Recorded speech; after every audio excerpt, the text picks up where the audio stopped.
തിരികെ വാർത്തയിലേക്ക്. മലപ്പുറം എടപ്പാളിൽ റോഡ് മുറിച്ചു കിടക്കുന്നതിനിടെ ബസ്സിടിച്ച് ഒരാൾക്ക് ദാരുണാന്ത്യം. തമിഴ്നാട് നാഗപട്ടണം സ്വദേശി മാരിയപ്പനാണ് മരിച്ചത്. ഒപ്പമുണ്ടായിരുന്നയാൾ അതീവ ഗുരുതരാവസ്ഥയിൽ ചികിത്സയിലാണ്. എടപ്പാൾ മേൽപ്പാലത്തിന് സമീപമായിരുന്നു അപകടം. നിയന്ത്രണം വിട്ട ബസ് തൊട്ടടുത്ത മറ്റു വാഹനങ്ങളിലും ഇടിച്ചു. വിവരങ്ങളുമായി ശിവദാസ് കർമ്മനം ചേരുകയാണ്. ശിവദാസ്, ഒരാൾക്ക് മരണം സംഭവിച്ചു, ഒരാളുടെ പരിക്ക് ഗുരുതരം, കൂടുതൽ പേർക്ക് പരിക്കേറ്റിട്ടുണ്ടോ? ഈ ബസിന്റെ അമിത വേഗതയാണോ ഈ ഒരു ദുരന്തത്തിന് കാരണമായത്?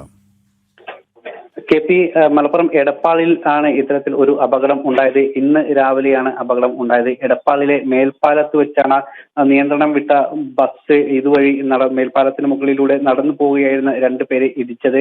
തമിഴ്നാട് സ്വദേശികളെയാണ് ഇടിച്ചത്. ഇതിൽ മാരിയപ്പൻ എന്ന വ്യക്തി സംഭവ സ്ഥലത്ത് വെച്ച് തന്നെ മരിച്ചിരുന്നു. ഇയാളോടൊപ്പം ഉണ്ടായിരുന്ന മുരുകേഷ് എന്ന വ്യക്തിയെ ആദ്യം സ്വകാര്യ ആശുപത്രിയിൽ പ്രവേശിപ്പിച്ചു. അതിനുശേഷം പരിക്ക് ഗുരുതരമായതിനാൽ കോഴിക്കോട് മെഡിക്കൽ കോളേജ് ആശുപത്രിയിലേക്ക് മാറ്റിയിട്ടുണ്ട്. ഈ നിയന്ത്രണം വിട്ടാണ് ഈ ബസ് ഇടിച്ചിരിക്കുന്നത്. ഈ രണ്ട് വ്യക്തികളെയും ഇടിച്ചു. അതോടൊപ്പം തന്നെ ഒരു കാറിനെയും മറ്റൊരു ബസ്സിനെയും ഇടിച്ചു. പക്ഷേ അത് വളരെ ചെറിയ രീതിയിലുള്ള ഇടിക്കലായിരുന്നു. അതുകൊണ്ട് തന്നെ ഈ വാഹനങ്ങൾക്ക് കാര്യമായ പരിക്കുകളോ അല്ലെങ്കിൽ അതിൽ ഉണ്ടായിരുന്ന ആളുകൾക്ക് ഒന്നും തന്നെ പരിക്കുകൾ ഉണ്ടായിട്ടില്ല.